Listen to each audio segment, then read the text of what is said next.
ராமநாதபுரம் மாவட்டம் பாம்பனில் சூறை காற்றுடன் கனமழை பெய்து வருவதால் இருள் சூழ்ந்து காணப்படுகிறது. இதை பற்றின மேலும் விவரங்களை தருகிறார் நமது செய்தியாளர் பிரபுராவ்.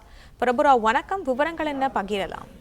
நிஜமாக தெற்கு வங்கக்கடலில் ஆழ்ந்த காற்றழுத்த தாழ்வு மண்டலம் உருவாகி நாளை புயலாக கரையை கடக்க உள்ள நிலையில் பாம்பன் பகுதியில் இன்று காலை முதலே வழக்கத்திற்கு மாறாக கடல் காற்று மற்றும் கடல் சீற்றத்துடன் காணப்பட்டு வருகிறது. குறிப்பாக கடந்த ஒரு மணி நேரத்துக்கு மேலாக பாம்பன் பகுதியில் சூறை காற்றுடன் கனமழை பெய்து வருகிறது. இந்த கனமழை காரணமாக பாம்பன் சாலை பாலத்தில் மழை நீர் வழிந்து ஓடுகிறது. அது மட்டும் இல்லாமல் அந்த சாலை பாலம் முழுவதுமே இருள் சூழ்ந்து காணப்படுவதால் எதிரே வரும் வாகனங்கள் தெரியாமல் இருப்பதால் வாகன ஓட்டிகள் முகப்பு விளக்குகளை விட்டு பாலத்தில் தங்கள் வாகனங்களை இயக்கி வருகின்றனர். மேலும் அதே நேரத்தில் பாம்பன் கடல் வழக்கத்திற்கு மாறாக சீற்றத்துடன் காணப்பட்டு அந்த கடல் அலைகளானது பாம்பன் ரயில் பாலத்தின் மீது மோதி ராட்சத அலைகளாக எழுந்து வருகிறது. அதே போல் மீனவர்களை பொறுத்தளவு கடலுக்கு செல்ல வேண்டாம் என வானிலை ஆய்வு மையம் எச்சரித்தை விடுத்து அடுத்து மீனவர்கள் யாரும் கடலுக்கு மீன்பிடிக்க செல்லவில்லை. இருப்பினும் இன்று 1வது எண் புயல் எச்சரிக்கை கொண்டு 2வது நாளாக பாம்பன் துறைமுகத்தில் ஏற்றப்பட்டுள்ளது.